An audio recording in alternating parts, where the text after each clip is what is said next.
Ruth அதிகாரம் 3. பின்பு அவள் மாமியாகிய நகோமி அவளை நோக்கி, என் மகளே, நீ சுகமாய் வாழ்ந்திருக்கும்படி நான் உனக்கு சௌக்கியத்தை தேடாதிருப்பேனோ? நீ போவாசின் வேலைக்காரிகளோட கூடியிருந்தாயே, அவன் நம்முடைய உறவின் முறையான் அல்லவா? இதோ அவன் இன்று ராத்திரி களத்திலே வார்கோதுமை தூற்றுவான். நீ குளித்து எண்ணெய் பூசி உன் வஸ்திரங்களை உடுத்திக் கொண்டு அந்த களத்திற்கு போ. அந்த மனுஷன் புசித்து குடித்து தீரு மட்டும் அவன் கண்ணுக்கு எதிர்படாமலிரு. அவன் படுத்துக் கொண்ட போது அவன் படுத்திருக்கும் இடத்தை நீ பார்த்திருந்து போய் அவன் கால்களின் மேல் மூடியிருக்கிற போர்வையை ஒதுக்கி நீ படுத்துக்கொள். அப்பொழுது நீ செய்ய வேண்டியது இன்னதென்று அவன் உனக்கு சொல்லுவான் என்றாள். அதற்கு அவள், நீர் எனக்கு சொன்னபடியெல்லாம் செய்வேன் என்றாள். அவள் களத்திற்கு போய் தன் மாமி தனக்கு கற்பித்தபடியெல்லாம் செய்தாள். போவாஸ் புசித்து குடித்து மகிழ்ச்சியாயிருந்து ஒரு அம்பாரத்து அடியிலே வந்து படுத்துக்கொண்டான். அப்பொழுது அவள் மெல்ல போய் அவன் கால்களின் மேல் மூடியிருக்கிற போர்வையை ஒதுக்கி படுத்துக்கொண்டாள். பாதி ராத்திரியிலே அந்த மனுஷன் அருண்டே திரும்பி ஒரு ஸ்திரீ தன் பாத தண்டையிலே படுத்திருக்கிறதை கண்டு, நீ யார் என்று கேட்டான். அவள், நான் உம்முடைய அடியாள் ஆகிய ரூத். நீர் உம்முடைய அடியாள் மேல் உம்முடைய போர்வையை விரியும். நீர் சுதந்திரவாளி என்றாள். அதற்கு அவன், மகளே, நீ கர்த்தரால் ஆசீர்வதிக்கப்படுவாயாக.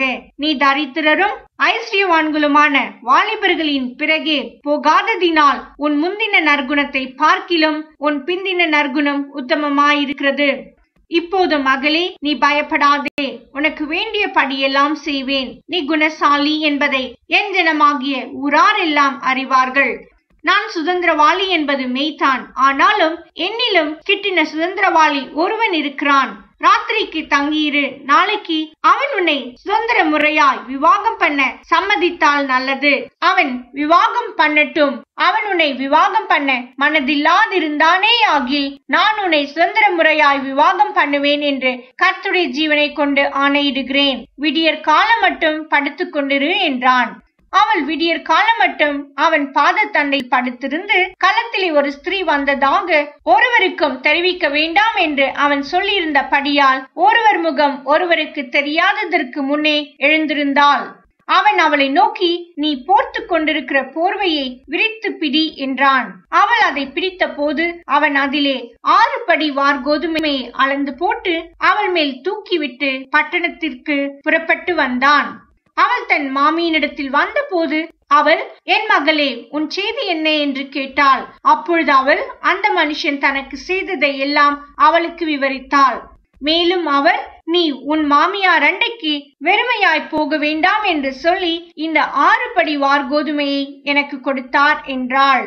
அப்பொழுது அவள், என் மகளே, இந்த காரியம் என்னமாய் முடியும் என்று நீ அறியும் மட்டும் பொறுத்திரு. அந்த மனுஷன் இன்றைக்கு இந்த காரியத்தை முடிக்கும் முன் இளைப்பாற மாட்டான் என்றாள்.